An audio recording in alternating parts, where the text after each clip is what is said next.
Welcome to the lesson that will demonstrate how to edit your video in Corel VideoStudio and making it a time-lapse video. So I'm going to go ahead and show you what I've done so far. I currently have 2 videos and I have a copyright-friendly song in a folder called time-lapse on my desktop. So I'm ready to get started. I'm going to go ahead and open up the software, Corel Video. There it is.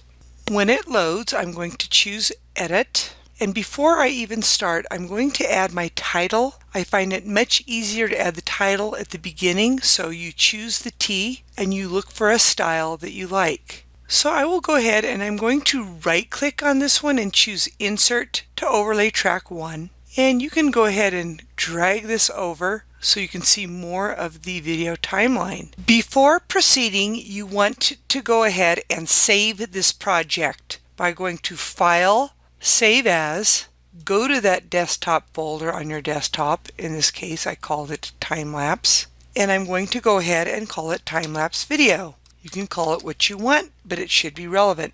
Make sure you save frequently by doing Control S. You don't want to lose your video production. So I'm going to double click on that title, and you double click in here and you could replace the text. Now this is a table that my husband made and he calls it the beetle kill table.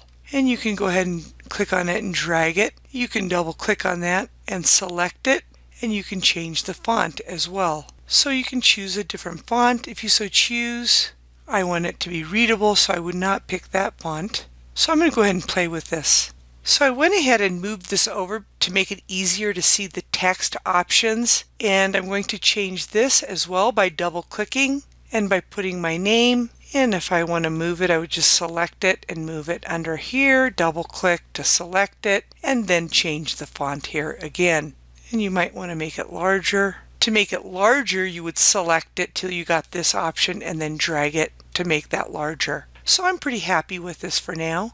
I will go ahead and drag this over just a little, and I'm going to choose this option where it says Media. I'm then going to choose the folder to locate those videos. I'm going to go ahead and select everything that I am going to use for this presentation by selecting one and doing Control A to select all and choosing Open. You can now see them in my library. So for now, I just want to add my videos. So I will select one, hold the Control key and get the other video.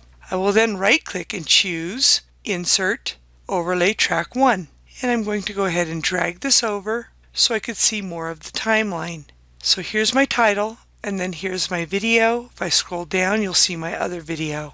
So what I'm going to do is I'm going to immediately right-click on the first video and choose Mute. I'm going to go to the second video on the timeline, and I'm going to right-click and mute because I'm going to be adding my own music. Now, as you can see, the video does not fit within that space. So I'm going to go ahead and double-click on the first video.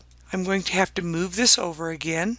And when you double-click, a window pops up over here on the right. Under Alignment Options, you're going to go ahead and choose Fit to Screen. Make sure that the quality is not distorted. If it is, you might want to play around with your alignment options. I'm going to go to the second video and choose Alignment Options, Fit to Screen.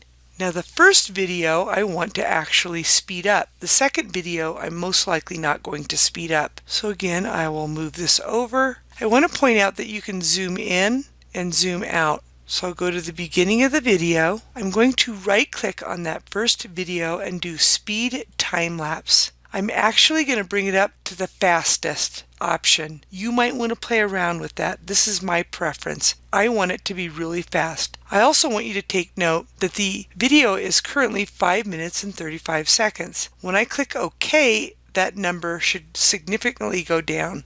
Now I lost the second video, so I'm going to have to drag it. I probably should have added that second video after I was done with the first video. I'm going to go ahead and zoom out, click on this, make sure it's a crosshair when you drag it, otherwise you stretch the video. So this is what we have so far. I'm going to go to the beginning and play. Now that looks really awkward and bad, but after I render it, it's going to come out really good. I do want to point out, if you wanted to delete some part of that video, you'd want to pause it. I'm going to zoom in. So let's say, for example, you wanted to delete from here. You would click on it, you would right click and choose split clip, and then you would drag it, and then you would right click again, split clip. You would then grab the part you want to delete, hit the delete key on your keyboard, and then drag it. I think it's important you know how to split part of the video. So after watching the video, I'm really happy with my final product. I'm going to go ahead and drag this so there's no gap. I'm going to go ahead and drag this over so you can see some of the effects. I'm going to go ahead and choose this option, the transition, and I'm going to put a transition between the title and the actual video. So I'm going to go ahead and drag this one called side, and I'm going to drag it in between those two. And when I play it, you'll see it's gradually sliding over. It's going to be more obvious after I render this video. Right now it doesn't look very good. It looks actually pretty glitchy.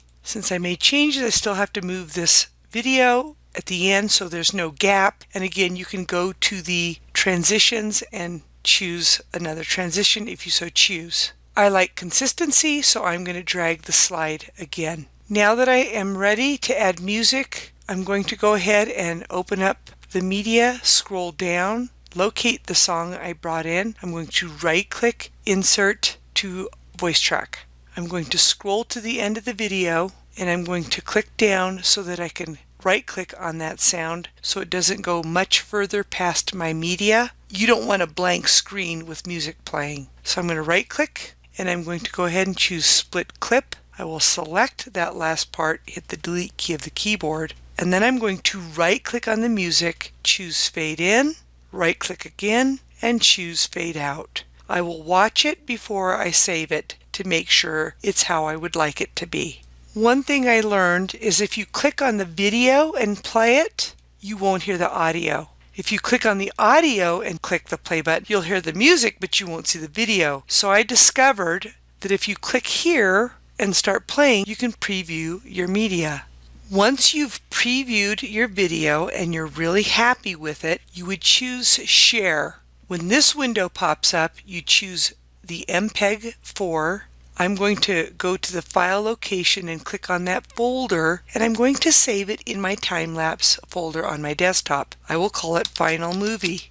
I will click Save, and then I will click Start. And I will warn you in advance, this takes quite a while, so you might want to find something to do while this movie is rendering. This concludes the session on how to make a time-lapse video using Corel VideoStudio X10. Until next time, you have a wonderful day.